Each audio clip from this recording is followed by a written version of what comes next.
Yo, this is Arsenio Hall. Could I do that if it were not Arsenio Hall? I'm rocking on the Taj Longino show. Hey, I said that. I actually said that right on. On my way to Indianapolis, y'all check me out this weekend at Morty's. And Taj, I thank you, brother, and I want to leave you with a great quote from Coming to America. If loving Taj is wrong, I don't want to be right. Taj Longino. Well, I want to welcome everybody to the Taj Longino show. I am humbled, I am blessed and privileged to have this icon, this legend, this brother who I grew up watching on the line with me today. He will be in Indianapolis, Indiana, this Friday and Saturday at Morty. Weekend at Morty's, and hopefully Morty is alive so we don't have to prop him up like Weekend at Bernie's, but it's going to be Weekend at Morty's, Taj. Weekend at Morty's Comedy Club on 82nd Street. Arsenio Hall. Yes, sir. You've talked to a lot of friends of mine, too. Didn't you do one of these with Tony Rock? Yes, I did. Yeah, you've talked to my friends, and you've talked to their siblings. It's amazing, this business. If you stay around long enough, you can talk to 3 Rocks, right? You know what? I almost had Chris Rock before Tony Rock. But, you know, well, you'll get him. Yes, sir. You'll get him because he's producing a lot of stuff and doing a lot of stand-up. And, by the way, their little brother, I call him Third Rock from the Sun, Jordan Rock. I watched him on a Netflix show recently.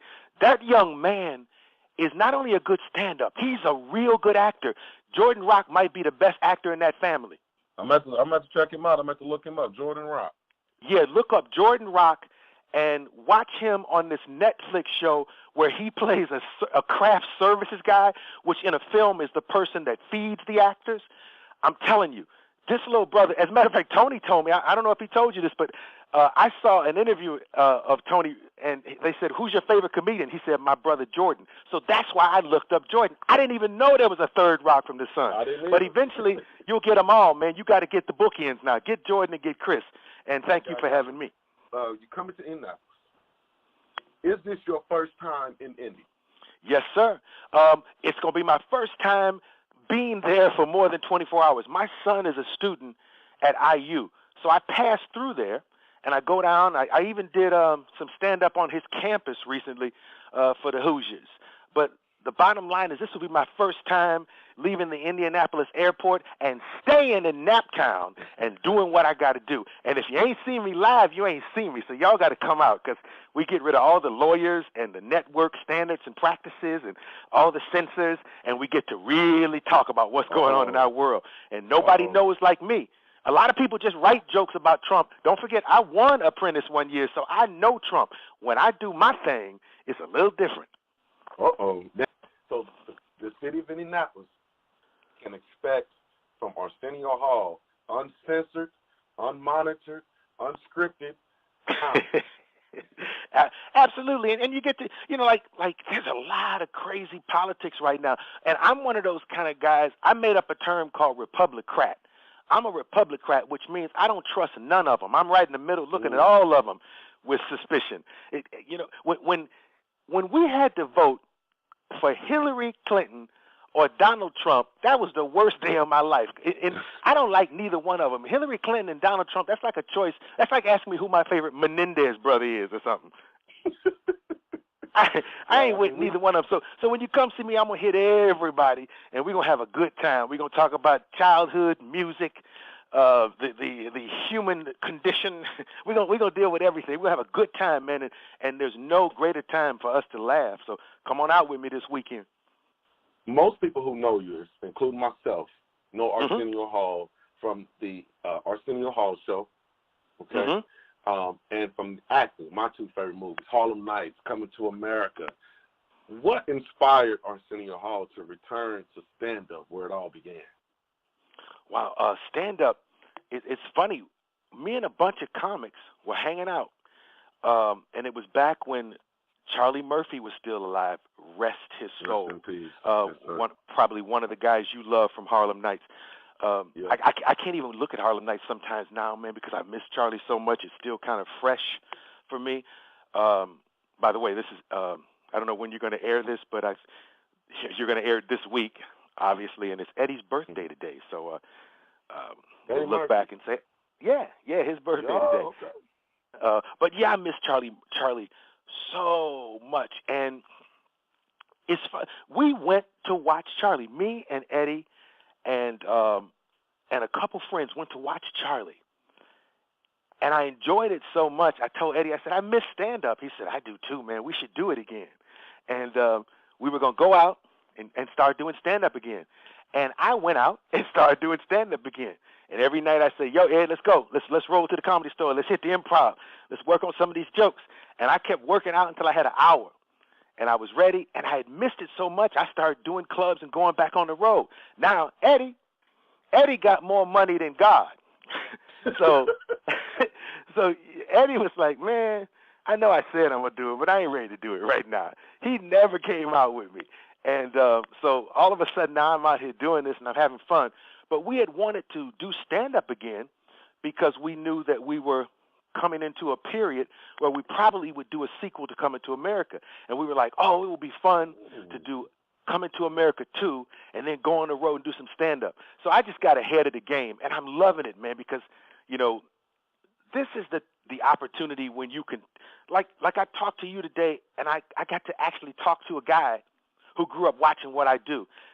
Unless you do stand-up and get out there, that's the only way you ever get to reach the people that made you who you are and deal with them in person and let them know a little bit more about you.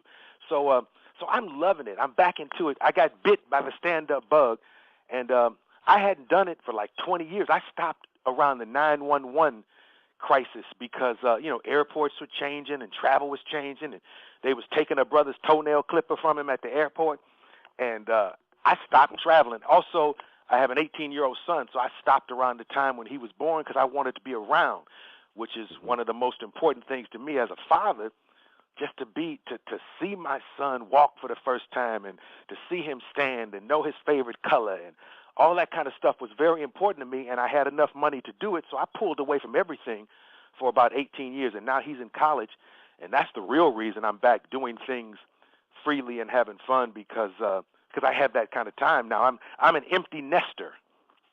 Hollywood has changed, right? Yes. Eddie Murphy had a By the way, you know there's a rumor out in Hollywood that you bit Beyonce. No. I'm just kidding. I just wanted to make sure you were listening. I just wanted to make sure you were paying attention. We don't need the beehive after me. We don't need them. You, Martin, Eddie, man, y'all went on runs like most actors don't go on. Another reason to get back into stand-up, what do you like more? What is your preference more? What do you like about acting and being a comedian? Which one was really your preference? Wow. I love acting, but acting is one of those kind of things where there's no human involvement from the people you're performing to. If I do a movie with you today, we don't know if people in Naptown are laughing yet. We got to wait a year. We got to wait a few months. And acting is like that. You do it, and then you wait to see if people like it. Stand-up has an instantaneous kind of thing. And people always say, if you had to choose one, what would you choose? I hope I never have to choose because they both serve a whole different element of the soul.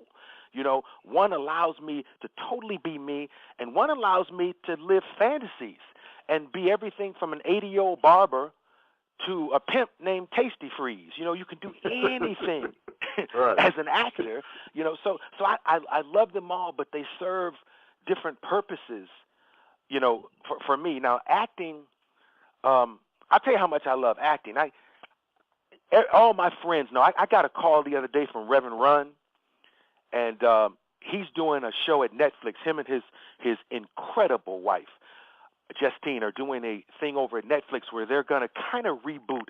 It's kind of a surprise, but it's kind of a reboot of his old reality show, but he's doing it with an acting sensibility thrown in because they're going to cast the kids like Anthony Anderson's son plays Run's son. But not to get too confusing, he's going to play a retired rapper, and he was like, who should be a real rapper's friend from back in the day on the West Coast? And he called me and I said, yo, I love to act, and I was over there the next day, messing with him and Justine. So look out for Reverend Run's new show where he plays retired rapper Joe Speed on Netflix. And I say all that just to say, my friends call me and I do stuff all the time because they know I love to act. I say yes sometimes before I say how much money. Well, that's a bad business move. Don't ever do that. You don't be like me. Don't be so in love with something that you don't ask how much you get. I mean, that's just the love for what you do, and you can't help that feeling. You know, yeah. That's what makes you who you are. I say yes, and then I say, now call my agent and do that other stuff. Legendary Arsenio Hall is coming to Indianapolis this weekend at Morty's Comedy Club. Get your tickets. Do whatever you got to do. Get the babysitters lined up. Get everybody lined up so you can be at Morty's this weekend. Yeah. Grab your vape pipe and hide it in your sock. Now, social media. Let's talk about with social media. How has social media impacted comedy? Because we know there's guys who now come up on IG doing comedy videos online. They get gigs and they're getting paid. But then you have the, comedians like yourself who grew up under a different, comedy was different back in the day. So how has social media impacting comedy, good and bad? Hey, man, I think all change is good. And I think if you don't believe that, you should start, because you can't avoid change. So you might as well turn it into a positive. All change is good. And if I had a regret about the era I grew up in, I would love to have come through everything from Coming to America to Celebrity Apprentice, which is where I first got into social media. But back in those days, I would love to be able to send you a picture of me, Charlie, and Robin Harris on the set of Harlem Nights. Yeah. I think social media and comedy are like soup and sandwich, brother. They go together so perfectly. I watch guys on the come up just through social media. There are people now, you don't have to wait for CBS or HBO to recognize you. You can put yourself in the mix in a way that we never could as young men. So I love social media, and I love what it's doing for comics. When I was young, you wake up and you pick up the paper and you see what's going on in the world. I wake up, and before I pick up the paper now, I go to YouTube. Before I pick up the paper, I see what's up in the shade room or what, media takeout is talking about. All that stuff is so very important, and I love it. I'm like a 16-year-old girl when it comes to social media, man. I'm all into it. I'm looking for my likes, and I'm putting ears on my head and everything that you can possibly do. And it's also cool to be an OG with a kid. When you have an 18-year-old kid and you're an OG, you don't always feel like an OG because you're exposed to all this new stuff. All this stuff is so very important. I love it, man. Arsenio Hall, Morty's Comedy Club, this weekend in Indianapolis. Get your tickets. Now I want to play a little game real quick. Yes, sir. We're going to call it 3 choices, all right? Okay. One got to go. Red Fox, Richard Pryor, or Eddie Murphy. And the name of the game is One Gotta Go? Yeah, like you got one. You got to pick one. Like they do this a lot. You're a social media guy. They do this a lot on Instagram. So we just playing a little game now. We got 3 legendary comedians. We got Richard Pryor, Eddie Murphy, Red Fox. Pick one. Oh gosh, I'm a Richard Pryor guy because of my age. I would venture to say, and I think Red and Eddie would agree, Richard Pryor is the most important figure in the world of stand-up comedy ever. Ever. That is true. Richard Pryor is like trying to create a Mount Rushmore for basketball, and there's no Michael Jordan. If there's a Mount Rushmore of comedy, I defy somebody to not put Richard's head up there. Oh yeah, he has to be up there. That's he's the man. So that becomes my choice. All 3 of those people are friends of mine, and they're all very talented. But there was only one Richard Pryor. He is amazing, dog. And like I said, he was my friend. I learned so much from Richard Pryor. I learned that there's no comedy without honesty. You can try, but there's no comedy without true honesty. Richard used to dig down deep to make us laugh. And I miss him dearly, man. He left here way too early. A lot of people left here way too early. Yeah, Man. way One too of the early. great things about the late night reboot I did a couple years ago is I got to do one of the last late night interviews with Prince. And some days I'm listening to music and I can't believe that brother is gone, because I never imagined a world of music without Prince breathing and creating in it. Prince, Bernie Mac.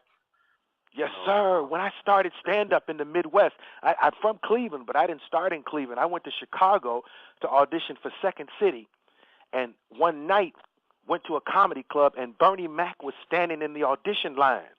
And I met him and his woman of that night, that time, who was his wife till the day he died. It's the ultimate love affair also. But I met him that night when we were both no names trying to get in the new talent line in Chicago. We were on River Road at a club called the Comedy Cottage. So, hey, dog, we've seen some great ones, huh? Yeah, and this, and again, I grew up through all these years watching. For me, I'm just glad I was here to experience. Yeah, absolutely. Absolutely. I sometimes I was hanging with Layla Ali one day, and I never forget to tell her how much I loved her dad and how much he meant to me. I don't know how I could have become a man in America with the kind of images I had of men. I couldn't have become the man that I am without Muhammad Ali in the world. As a child, do you know what it's like, Taj, to be able to look at this world of degradation all around you and this world of oppression all around you, but to see that man say, "I'm pretty, and I'm the greatest of all times," and to have that in your life all the time, to turn on Flip Wilson and see this beautiful, talented, smart, articulate man speak, and you realize we can be that. We can be confident. We can be great. And we can understand that we are pretty. You know, the definition, he helped us redefine what pretty was. It wasn't what was on the cover of Life magazine. It was what was on the cover of Ebony magazine. And piggyback off of that, I'm gonna follow that up with this. When you're watching, when I used to watch the Arsenio Hall show, you know the one thing you did more than anything? What? You smiled, brother. You had you smiled, you laughed. It was never you never looked at people like, what's going on with Arsenio? You know how you look at some people on TV like, what's going on with him? Why he looking like that? No matter what was going on in your personal life, you came out when them lights turned on. You turned on, and we always get something out of the show. Hey, I'm a man of God, and I consider every moment a blessing. I consider every moment now a blessing, and there's no reason for me to frown. I can't go to the next stage with a frown. I can't invite success and positive things into my world with a frown. So the bottom line, dog, is, you see that smile because God's genuinely blessed me with a happy, incredible life. I'm one of those people that I wake up without an alarm clock, Taj, because I can't wait for the day to start. I can't wait to take it to another place and try something new. And I'm just one of those guys. You know, I have that other side. I have that side of piss and vinegar too, but it's not the thing that I lead with. Outside of touring, okay, you're back on the road. What other projects do you have coming out? TV shows, movies, specials, etc. What else does Arsenio Hall have coming up right now that we need to know about? Well, the bottom line is I do want you to look for Reverend Run and Justine on a new Netflix show. I do a few of those, but mostly they're my friends, and I want people to look out for them. And other thing is we are on the second draft of Coming to America 2. The gentleman who wrote Girls Trip and the gentleman who penned Blackish on ABC, a brilliant, brilliant writer, and Kenya Barris, we are lucky enough to have working on Coming to America 2. He's in like the third draft. It looks incredible.